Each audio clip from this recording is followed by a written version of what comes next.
അപ്പോൾ നിങ്ങൾ apple iPhone use ചെയ്യുന്നവരാണെന്നുണ്ടെങ്കിൽ നിങ്ങൾക്ക് വേണമെന്നുണ്ടെങ്കിൽ നിങ്ങളുടെ ഫോണിൻ്റെ പേഴ്സണൽ ഹോട്ട്സ്പോട്ട് ഓൺ ആക്കിയാൽ മറ്റുള്ളവർക്ക് നിങ്ങളുടെ ഫോണിലുള്ള നെറ്റ് യൂസ് ചെയ്യാവുന്നതാണ്.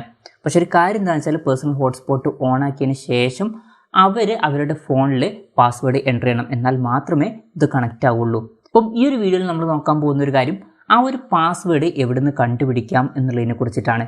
അപ്പം നിങ്ങളുടെ ഐഫോണിലെ പേഴ്സണൽ ഹോട്ട്സ്പോട്ടിൻ്റെ പാസ്വേഡ് അറിയണം എന്നുണ്ടെങ്കിൽ സെറ്റിങ്സിൽ പോവുകയാണെന്നുണ്ടെങ്കിൽ പേഴ്സണൽ ഹോട്ട്സ്പോട്ട് എന്നുള്ള ഒരു ഓപ്ഷൻ കാണാൻ പറ്റും.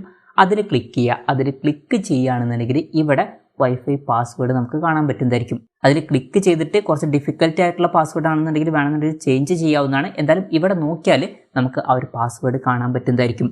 അപ്പം ഇങ്ങനെ നമുക്ക് വളരെ സിമ്പിളായിട്ട് ആപ്പിൾ ഐഫോൺസിൽ പേഴ്സണൽ ഹോട്ട്സ്പോട്ടിൻ്റെ പാസ്വേഡ് കണ്ടുപിടിക്കാവുന്നതാണ്. ഈ ഒരു വീഡിയോ നിങ്ങൾക്ക് യൂസ്ഫുൾ ആയി എന്ന് വിചാരിക്കുന്നു. എന്തായാലും ഈ ഒരു വീഡിയോ പറ്റിയിട്ടുള്ള നിങ്ങളുടെ ജെന്യുവൻ ആയിട്ടുള്ള അഭിപ്രായം ജസ്റ്റ് ഒന്ന് കമൻറ്റ് ചെയ്യുക. അതുപോലെ തന്നെ ഇതുപോലുള്ള വീഡിയോസ് ഇനിയും കാണാൻ താല്പര്യമുണ്ടെന്നുണ്ടെങ്കിൽ ഈ ചാനൽ സബ്സ്ക്രൈബ് ചെയ്യാവുന്നതാണ്.